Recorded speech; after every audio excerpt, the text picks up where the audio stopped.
Bienvenue à toutes et à tous, les fadas du sport, pour présenter l'actualité du mardi 18 juillet. Nous sommes avec Mathias. Bonjour Mathias. Bonjour Thomas. Alors nous allons commencer avec du cyclisme, la 16e étape du Tour de France, étape entre le Puy-en-Velay et Mathias, Romans-sur-Isère. Oui, romance. Alors, qui a gagné Mathias? Michael Matthews. Oui, l'Australien de la formation Sunweb qui a remporté sa deuxième étape, D'affilée. deuxième étape consécutive. Oui, consécutif, puisqu'il y avait la pause, puis juste avant, il avait gagné, rappelle-toi. Oui. Deuxième étape consécutive sur le tour pour Michael Matthews qui a donc remporté l'étape entre le Puy-en-Velay et Romans-sur-Isère, une étape longue de 165 km. Rien ne change au niveau des maillots, donc toujours le maillot vert pour Kittel, le maillot à pois pour Barguil, le maillot blanc pour Simon Yates et le maillot jaune pour Christopher Froome.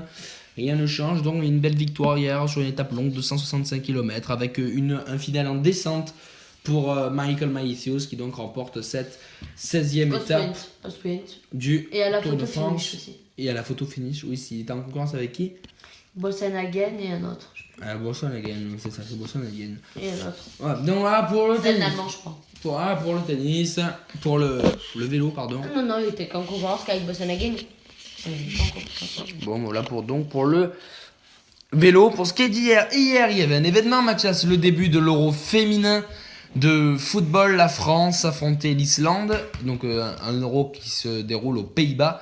On le rappelle, et la France qui s'est imposée 1-0, Mathias, face à l'Islande. Victoire 1-0 de la France avec un but de Eugénie Le Sommer à la 86e minute de jeu sur penalty. Donc les Françaises qui rentrent donc bien dans leur tournoi, tout comme les Autrichiennes qui l'ont emporté 1-0 face aux Suissesses. Non, pareil, ils ont gagné 2-1. Non, ou 2-1, oui, bon, bref, les Suissesses les Autrichiennes Non, qui ont elles ont gagné. gagné 2-1, parce que oui, ils ont gagné 2-1. Qui ont gagné également. Hier, première journée du championnat de Russie, Mathias avec la victoire du certainement le prochain club de Massiei Ribus, Lokomotiv Moscou, victoire 1-0 grâce à un but de Gvirkfelia face à l'Arsenal Toula. Le Dynamo Moscou et les Spartaks se sont quittés eux sur un match nul de partout. Hier, Mathias, il y avait les matchs de Ligue 1 intersaison, les matchs amicaux Ligue 1 avec l'Olympique de Marseille qui s'est imposé face au Sporting Portugal. 6e victoire en 6 matchs amicaux pour les Marseillais qui se sont imposés 2-1 hier grâce à un doublé de Clinton N'Jie, le Camerounais qui a signé son contrat définitif. Il appartient à l'OM, il a appartenu à l'OM pendant la semaine, donc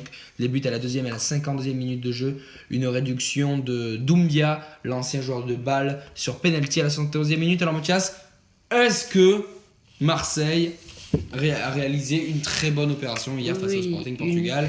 On rappelle également que Rami et Mandanda ont été titularisés. Oui, une très bonne opération. Très bonne opération pour les Marseillais. Mais il n'y avait pas que l'OM hier, Mathias. On rappelle que Marseille jouera le 28 juillet en tour préliminaire de la Ligue Europa. Il y avait également hier l'Olympique lyonnais qui affrontait lui l'Ajax Amsterdam qui va affronter Nice dans le tour préliminaire de la Ligue des Champions. Donc la revanche de la demi-finale de l'Europa League de l'an dernier. Et les Lyonnais qui l'ont emporté alors avec un but marqué contre son camp, 12e minute. Viergever marque contre son camp. Et à la 77e minute, oui, c'est un jeune espoir qui est très très prometteur du côté de l'OL pour l'avoir vu jouer les matchs contre le Celtic et Glasgow notamment. Amine Gouiri, très très prometteur ce joueur, donc il permet à Lyon de bien finir, de bien continuer sa préparation. Oui, finissent bien sa préparation. Et maintenant, le tennis. On va passer au tennis, les premiers tours de Bucarest avec une Française qui s'est qualifiée pour les seconds tours, Mathias Pauline Parmentier, qui l'a emporté 2-6, 6-1, 6-3 face à la Hollandaise, Russ. Sinon, voilà, donc évidemment plein d'autres matchs. Du côté des premiers tours de Oumag, rien à signaler si ce n'est la qualification de Alias Bedene, le joueur britannique. Du côté de Gstad, chez les femmes, qualification de Caroline Garcia, la française, qui l'a emporté face à la bulgare Kostova 7-5, 6-1. Du côté du premier tour de Newport, chez les hommes, pas de français en jeu, donc rien à signaler. Du côté des premiers tours de Gstad, là par contre il y a des français, avec à noter l'élimination de Paul-Henri Mathieu qui s'est incliné face à Roberto Olivo. Renzo, c'est pas Renzo. Renzo Olivo, pardon, 6-2, 6-4. Voilà, donc pour le seul Français qui jouait hier, Ernest Gulbis s'est également qualifié pour les seconds tours. Victoire 4-6, 6-3, 6-2 face à De Grief, le Belge. Voilà, donc ça c'était pour le tennis. On a fait du foot. On va passer aux principales informations mercato, Mathias hier. On va commencer avec le Paris Saint-Germain, évidemment, un club très courtisé en France. Alors on parlerait de Kipembe du côté de l'Inter. Paris aimerait recruter Alexis Sanchez, qui serait jugé plus facile à conclure que les autres. Hein, et Di Maria aurait affirmé vouloir rester au Paris Saint-Germain. Du côté de Monaco, le feuilleton Lemar continue vu qu'Arsenal aimerait encore miser des sous sur le jeune monégasque. Une information très importante, Christophe Jallet, international français, quitte l'Olympique lyonnais pour signer à l'OGC Nice pour 3 ans. Saint-Etienne, le joueur emblématique des Verts, Fabien Lemoine, qui quitte Saint-Etienne pour le FC Lorient de Michael Landreau, avec notamment Yann Caramo, la jeune pépite canaise qui devrait rejoindre Saint-Etienne également. Du côté de Rennes, perte de 2 joueurs côté Rennais hier, Giovannicio et Pedro Mendes qui s'en vont tous les deux du côté de Montpellier. Juninho serait pisté comme pour être le prochain directeur sportif de l'Olympique lyonnais. Donc voilà pour les principales informations. Le buzz, bien évidemment, c'est la possible signature de Neymar du côté du Paris Saint-Germain. On en parle de cette signature, bien évidemment. Une clause à plus de 220 millions d'euros pour le Brésilien. À l'étranger, du côté du Sporting Club de Braga, côté portugais, où l'OM et Nantes se disputeraient la signature de Raphaël Assis. Donc un jeune joueur Chelsea qui pisterait Sergio Kun Agüero du côté d'Arsenal. Alors là, il y a eu de très très gros transferts. Hein. Alors le premier, c'est que le Gunners Jack Wilshere serait courtisé par la Sampdoria Gênes. Wojciech Szczesny, le gardien des Gunners, va être transféré. Là, il est même, je crois, c'est officiel, il a sa visite médicale du côté de la Juventus Turin. Et Arsène Wenger a répété qu'il ne laisserait pas partir Alexis Sanchez cet été. Du côté de West Ham, Mathias, Joe Hart, vous vous rappelez de Joe Hart, le gardien Citizens, qui a été prêté et international anglais, qui a été prêté à Torino l'an passé, repart en prêt, mais c'est aussi du côté de West Ham. Ça aussi très très important du côté de Manchester United. Besiktas serait tombé d'accord avec Manu pour le prêt d'Anthony Martial. C'est important de savoir Martial qui pourrait être prêté du côté de la Turquie. Réagissez sur Twitter d'ailleurs sur le hashtag #FouMercatoTurc. Bien évidemment, du côté du Real Madrid, Gareth Bale a annoncé qu'il resterait à la Maison Blanche cet été. Du côté du Milan AC, Gianluca Lapadula a été prêté avec option d'achat du côté des Genoa. Donc encore on voit que l'effectif du Milan AC se dégraisse suite aux nouvelles arrivées.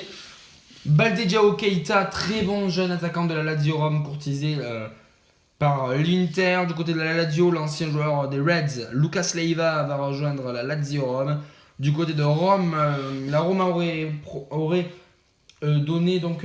proposé un chèque de 20 millions d'euros pour l'achat du jeune joueur français de Sassuolo, Grégoire Defrel. Ah oui, là ça dira ancien Marseillais signe au club qatari d'Al Jazeera, ça c'est important de le dire. Et également, du côté d'Everton. Alors on parlait d'Everton qui recrutait énormément, mais Everton va vendre, figurez-vous Mathias, Ross Barkley qui serait en prêt proche de signer à Tottenham pour une somme et qui serait aux alentours de 55 millions d'euros pour la vente de Ross Barkley. Enfin, la Juventus qui aurait reçu une proposition de Chelsea pour l'achat de Gonzalo Higuain qui aurait frôlé les 100 millions d'euros. Donc, et puis la Juventus qui pisterait également le latéral gauche de Milan, Mattia De Chilio. Sinon, des jeunes joueurs recrutés, donc Cagliari, un joueur, Marco Borriello prolonge à Valence, le gardien emblématique Diego Alves s'en va, un jeune joueur signe à Tottenham, Kieran Trippier jusqu'en 2022. Du côté de l'Atlético Madrid, Javier Manquillo, ancien joueur de l'Olympique de Marseille également, serait en passe de signer à Newcastle côté des Anglaises. Et puis du côté de Dortmund, les dirigeants allemands auraient estimé qu'il était trop tard pour faire un transfert concernant Pierre-Emerick Aubameyang et auraient donc fermé la porte à un départ du Gabonais. Le buzz du jour étranger, il concerne Eliakim Mangala, le défenseur central français qui aurait donné son accord pour rejoindre encore une fois le club turc de Beşiktaş. Donc vous imaginez que Beşiktaş serait à la fois et sur Eliakim Mangala et Mathias, si vous avez suivi sur Anthony Martial. Anthony Martial, très bien. Merci. Alors, avant de se quitter, on va faire un point sur ce qui va se passer. Donc, ce qui s'est passé aujourd'hui, mais on vous fera le point demain. Donc, aujourd'hui, il y avait le match amical Fenerbahçe-Monaco. On vous dira les résultats demain. Il y avait la 17e étape du Tour de France entre Lamur et Serre Chevalier. Il y avait donc bien évidemment le Mercato, les seconds tours de Gstad, les seconds tours de Bucarest, les seconds tours de Stade, notamment avec l'entrée en liste de David Ferrer, et les seconds tours de Newport, avec l'entrée en liste d'Adrian Manarino, et la suite du tournoi pour Pierre Hugerber. Du côté des seconds tours de Umag chez les hommes, entrée en liste pour David Goffin face au Hongrois Balázs. Merci de nous avoir suivis, n'hésitez pas à vous abonner, à liker, à partager. Là, j'ai des pouces bleus, tout ce que vous voulez, même lâcher des dislikes si vous voulez. Oh non, ouais, mais ça c'est pas cool. Rendez-vous demain pour un nouvel épisode des Fadas du sport. Merci À demain, ciao. et à demain. Soyez ciao. fidèles. Ciao.